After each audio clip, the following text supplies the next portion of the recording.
Shalom semuanya, hari ini kita akan berbicara tentang kitab Yeremia. Karena kemarin kita berbicara tentang kitab Yesaya, sekarang kitab Yeremia. Nah, kitab Yeremia ini ditulis oleh Nabi Yeremia sendiri. Dan untuk apa kita membaca kitab Yeremia ini? Tujuannya itu adalah menyerukan pertobatan sejati di hati. Agar Tuhan dapat mengembalikan kita pada rencananya dan membuat segala sesuatu indah kembali pada waktunya. Jadi kalau teman-teman membaca kitab Yeremia ini, maka ada banyak sekali teguran-teguran yang ada, tetapi Tuhan itu menegur kita itu bukan karena dia jahat, atau bukan karena dia ingin mencari kesalahan kita, tapi karena dia sungguh-sungguh supaya kita itu kembali ke rencananya. Tuhan itu nggak punya rencana B, C, D, E, F, G. Dia selalu punya rencana A. Yang artinya ketika kita lewat dari rencananya, dia akan mengembalikan kita di rencana dia yang A ini. Itu sudah pasti. Tapi kalau misalnya memang ada rencana yang memang terlewatkan, justru itulah Tuhan akan mengembalikannya. Tetapi kalau kita mau sungguh-sungguh, kalau kita mau sungguh-sungguh kembali kepada Dia. Jadi dari kitab Yeremia ini juga kita bisa belajar bahwa Allah di dalam perjanjian lama itu adalah Allah yang penuh kasih. Sama halnya juga di Allah di dalam perjanjian baru, karena ada beberapa orang yang berpikir bahwa Allah perjanjian lama kok kayaknya jahat banget ya, kok Tuhan di perjanjian lama itu kayaknya suka menghukum. Enggak sama sekali. Kalau teman-teman baca kitab Yeremia, Tuhan itu sangat baik. Teman-teman jangan berpikir bahwa kalau teman-teman baca di Alkitab itu, kalau mungkin misalnya per pasal misalnya atau berapa pasal itu berarti cuma hanya berapa hari, cuma hanya berapa jam. Enggak loh. Kadang-kadang dari pasal-pasal itu bisa, perbedaan itu bisa puluhan tahun, mungkin bisa bertahun-tahun, mungkin bisa berapa hari, mungkin bisa nggak tahu kapan waktunya. Jadi berbeda-beda. Jadi kalau teman-teman baca di kitab Yeremia, ini adalah zaman di mana Yeremia itu suka banget menyerukan supaya mereka bertobat.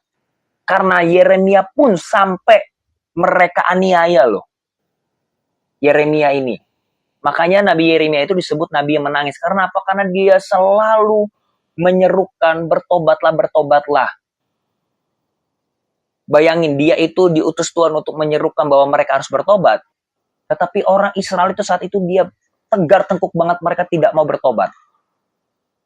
Akhirnya sampai saat itu pun Tuhan perlu membawa mereka untuk ke pembuangan, yaitu di Babel. Itu pun kalau teman-teman baca nextnya lagi, Tuhan memelihara bangsa Israel itu di tanah Babel itu. Bahkan sampai ketika 70 tahun itu sudah lewat, ketika mereka disuruh pulang, nggak semuanya pulang ke tanah perjanjian itu, ke Yerusalem. Karena mereka sudah ada yang nyaman di situ, karena mereka sudah ada yang punya usaha, sudah ada yang punya ini dan itu, karena Tuhan memanjakan mereka. Dari kitab Yeremia ini kita bisa belajar bahwa sekalipun kita berdosa, kalau kita mau berbalik kepada Tuhan, Tuhan akan mengubah segala sesuatu dengan sangat-sangat luar biasa. Tapi yang pertama Tuhan ubah dulu adalah hati kita dulu. Detik di mana kita mau diubahkan Tuhan, detik itu juga kita diampuni, kita dipulihkan. Jadi kitab Yeremia ini kita bisa belajar. Salah satunya, kita buka di Yeremia 18 ayat 3 sampai yang ke-6 ya. Lalu pergilah aku ke rumah tukang periuk. Ini si Yeremia disuruh Tuhan. Dan kebetulan ia sedang bekerja dengan pelarikan. Apabila bejana yang sedang dibuatnya dari tanah liat di tangannya itu rusak, maka tukang periuk itu mengerjakannya kembali menjadi bejana lain menurut apa yang baik pada pandangannya. Kemudian datanglah firman Tuhan bunyinya. Masakan aku tidak dapat bertindak kepada kamu seperti tukang periuk ini, hai kaum Israel? Demikianlah firman Tuhan. Sungguh, seperti tanah liat di tangan tukang periuk, demikianlah kamu di tanganku, hai kaum Israel.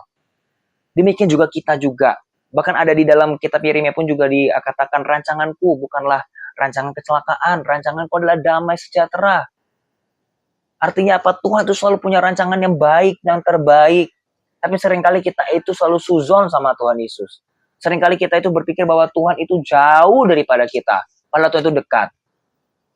Sampai Tuhan juga mengatakan, apakah tangan Tuhan tidak kurang panjang? Maksudnya apakah sulit saya membantu kamu? Saya bisa bantu kamu. Kamu mau atau tidak? Jadi kitab Yeremia ini mengajarkan kepada kita loh. Bahkan kalau teman-teman baca mungkin Tuhan kayaknya tuh jahat banget, Tuhan begini begitu, Tuhan begini begitu. Justru Tuhan itu selalu memberikan kesempatan kepada orang Israel. Kenapa Tuhan memberikan kesempatan kepada orang Israel? Karena ketika Tuhan menghukum orang Israel, Tuhan pun juga sakit hati. Demikian juga sama kita. Kalau Tuhan menghukum kita, bukan berarti Tuhan itu jahat, justru Tuhan itu juga sakit. Coba deh, kalau mungkin teman-teman punya adik, kalau adik kalian marahi, kadang-kadang lah, pasti ada rasa di mana kita itu ada rasa bersalah. Kayaknya gue terlalu keras deh sama adik gue.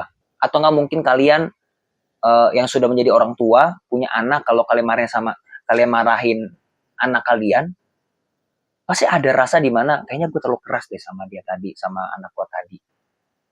Pasti ada rasa. Ketika kita marah, justru terkadang yang bikin sakit itu bukan dia doang, tapi kita pun juga sakit kan.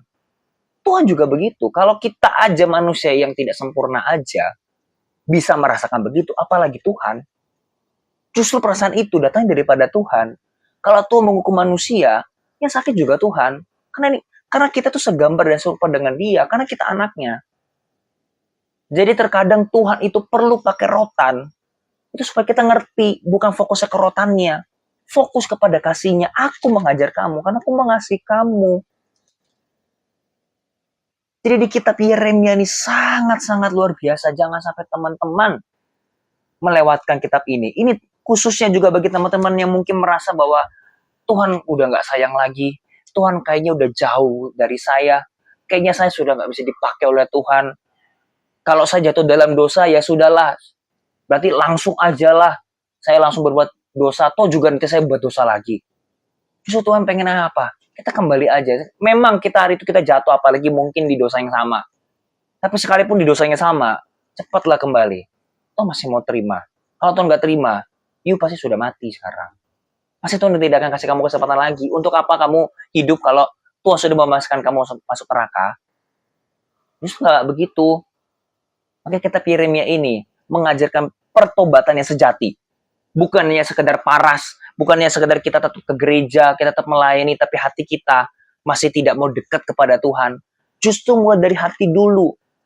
Pertobatan sejati itu. Karena orang Israel di dalam kitab Yeremia ini, mereka itu bohong-bohongan bertobatnya. Di satu sisi mereka berdoa kepada Tuhan, di satu sisi mereka menyembah ratu sorga. Di zaman itu namanya dewa Astoret atau Asyerah. Saya lupa ingatnya. Antara Astoret atau Asyerah yang disebut ratu sorga. Itu ratu-ratuan, itu bukan sungguh-sungguh ratu sorga, itu dewa yang bukan Tuhan.